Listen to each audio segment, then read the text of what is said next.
পরকালীন সফলতা অর্জনের জন্য শুধু ইবাদত নয়, হারাম ও গুনাহ থেকে দূরে থাকাও অত্যন্ত জরুরি। ইসলাম মানুষকে এমন সব কাজ থেকে সতর্ক করেছে যা ব্যক্তি ও সমাজের জন্য ক্ষতিকর। তেমনি এক হাদিসে নবীজি সাল্লাল্লাহু আলাইহি ওয়াসাল্লাম মদের সঙ্গে জড়িত 10 শ্রেণীর মানুষের উপর লানত করেছেন। বিস্তারিত ডেস্ক রিপোর্টে। পরকালে সফলতা অর্জন করতে হলে শুধু ইবাদত করাই যথেষ্ট নয়, বরং গুনাহ ও হারাম কাজ থেকে নিজেকে দূরে রাখাও অত্যন্ত জরুরি।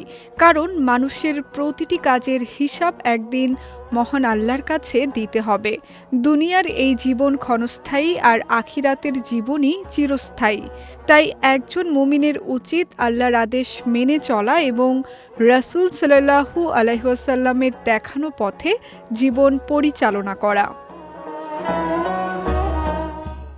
মহান আল্লাহ তাআলা পবিত্র কোরআনে ইরশাদ করেন, জমিনের উপর যা কিছু আছে আমি সেগুলোর শোভা বর্ধন করেছি, যাতে আমি মানুষকে পরীক্ষা করতে পারি যে আমলের ক্ষেত্রে কারা উত্তম।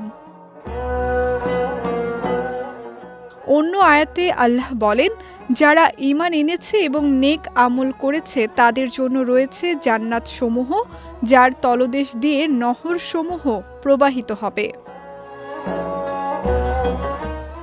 মানুষকে গুনাহ থেকে সতর্ক করতে নবীজি সাল্লাল্লাহু আলাইহি ওয়াসাল্লাম বিভিন্ন হাদিসে গুরুত্বপূর্ণ দিক নির্দেশনা দিয়েছেন।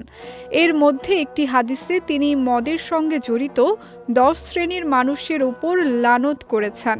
আনাস ইবনে মালিক রাদিয়াল্লাহু তাআলা আনহু থেকে বর্ণিত, রাসূল সাল্লাল্লাহু আলাইহি ওয়াসাল্লাম বলেছেন, মদ প্রস্তুতকারী যে মদ প্রস্তুত করতে বলে, পানকারী, বহনকারী যার জন্য বহন করা হয়, পরিবেশনকারী, বিক্রেতা, এর মূল্য গ্রহণকারী, ক্রয়কারী এবং যার জন্য ক্রয় করা হয়, এদের সবার উপর আল্লাহর লানত।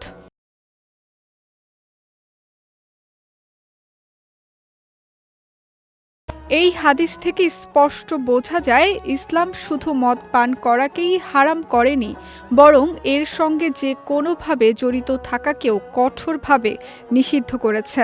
কারণ মদ মানুষের বিবেক নষ্ট করে, সমাজে অশান্তি সৃষ্টি করে এবং মানুষকে নানা গুনাহের দিকে ধাবিত করে।